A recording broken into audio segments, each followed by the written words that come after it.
باپ کی پشت دیکھ لوں، اپنے جاتے ہوئے باپ کا نظارہ کر لوں۔ فرمایا بیٹی ٹھیک ہے، کوئی بات نہیں، تو دروازے میں کھڑی ہو جا اور میں جب تک تجھے نظر آؤں نا مجھے دیکھتے رہنا۔ ننھے ننھے ہاتھ جوڑ کے کہتی ہے بابا ایک اور عرضی ہے، سخی بابے کا سخی بیٹا ہے تو، تیرا نانا سخی، تیری ماں سخی، تیرا بابا سخی، تو سخی ابن سخی ابن سخی، تیرا دادا سخی، تو سخیوں کا پتر ہے۔ آخری ریکویسٹ ہے، کیا پتر بتا کیا؟ بابا جب چلو گے نا تو محلن محلن آہستہ آہستہ چلنا تاکہ میں زیادہ دیر تیری پشت کا دیدار کر سکوں۔ مولا حسین چلے، آہستہ آہستہ آہستہ آہستہ آہستہ جا رہی۔ جب گلی کا موڑ آیا سورہ پیچھے سے دیکھ رہی ہے، مولا حسین نے یوں مڑ کے دیکھا اور فرمایا بیٹی زہرا کی صورت پہ داغ نہ لگانا، میں تجھے اس لیے نہیں لے کے جا رہا کہ تو میری ماں کی ہم شکل ہے، میں تجھے اللہ کے سپرد کرتا ہوں اور اپنے نانے مصطفیٰ کے سپرد کرتا ہوں۔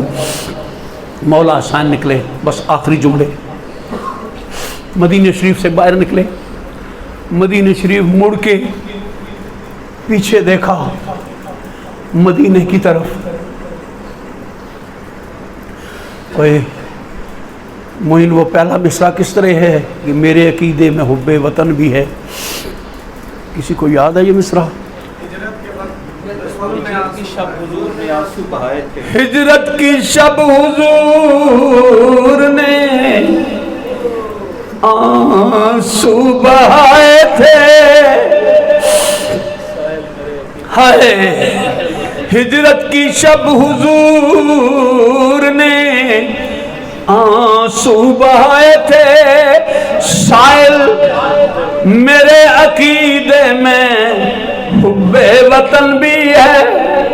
اے سیدو مجھے بتاؤ، وہ تمہارا بابا نبیوں کا سردار ہے، اسے مکہ پیارا لگتا ہے جہاں اس نے ماں کا پیار نہیں دیکھا، جہاں اس نے بابے کا پیار نہیں دیکھا۔ ماں کا پیار بھی ابو طالب نے دیا ہے اور باپ کا پیار بھی ابو طالب نے دیا ہے اور دادے کا پیار بھی ابو طالب نے دیا ہے۔ لیکن مکے کے ظلم سے تنگ آ کر جب میرا نبی مکے سے باہر نکلتا ہے، پیچھے مڑ کے دیکھتا ہے، اے میرے مکے میں تجھے چھوڑنا نہیں چاہتا تھا، میں تجھ سے جدا نہیں ہونا چاہتا تھا، میری قوم نے مجھے رہنے نہیں دیا، مجھے یہاں رہنا پسند نہیں کیا، پر اللہ کی رضا ہے میں جا رہا ہوں۔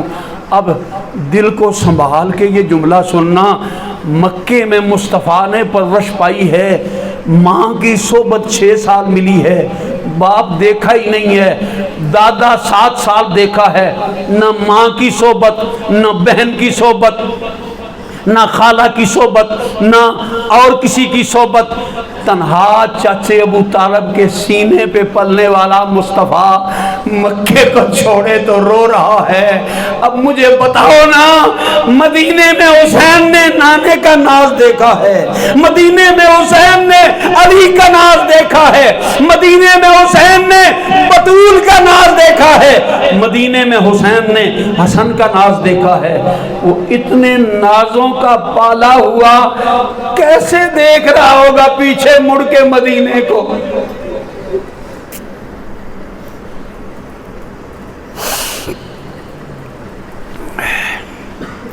رونے میں نہ شرمایا کرو نہ گھبرایا کرو، کوئی اور بھی اعتراض کرے تو میں جواب دوں گا۔ یہ میرے بیگ میں حدیث پڑی ہوئی ہے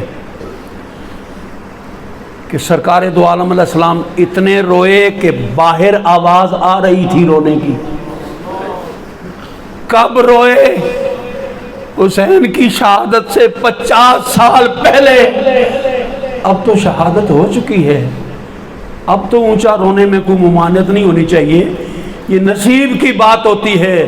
کئیوں کو مولا حسین کے پیار میں نہیں رونے دیتا، ممتاز قادری کے پیار میں رونے دیتا ہے، یہ اپنے اپنے نصیب کی بات ہے۔ ہم فخر کرتے ہیں کہ ہمیں رب نے حسین کے پیار میں رونا عطا کیا ہے۔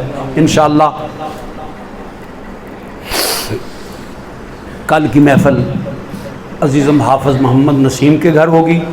اگر خدا نخواستہ بارش ہو گئی، موسم خراب ہو گیا، تو پھر محفل جامع مسجد صدیق اکبر کے اندر ہوگی. اور پرسوں اتوار والے دن فخر السادات حضور قبلہ پیر سید کیسر عباس شاہ صاحب کے آستانے پر محفل ذکر حسین ہوگی. ان کے والد گرامی کا عرس تھا، انہوں نے عرس کو حالات کے پیش نظر چینج کیا، صرف ختم شریف پڑھا اور اس عرس کو حسین کے عرس میں منتقل کر دیا. واہ بابا قاسم شاہ تیرے نصیب کہ تجھے عرس میں بھی میت ملی ہے تو اپنی جد حسین کی میت ملی. انشاءاللہ اس میں محفل ہوگی اور اس میں فضائل بھی ہوں گے. اسی طرح آگے بالترتیب جو ذکر حسین ہے وہ بھی چلے گا. اللہ تعالیٰ عمل کی توفیق عطا فرمائے.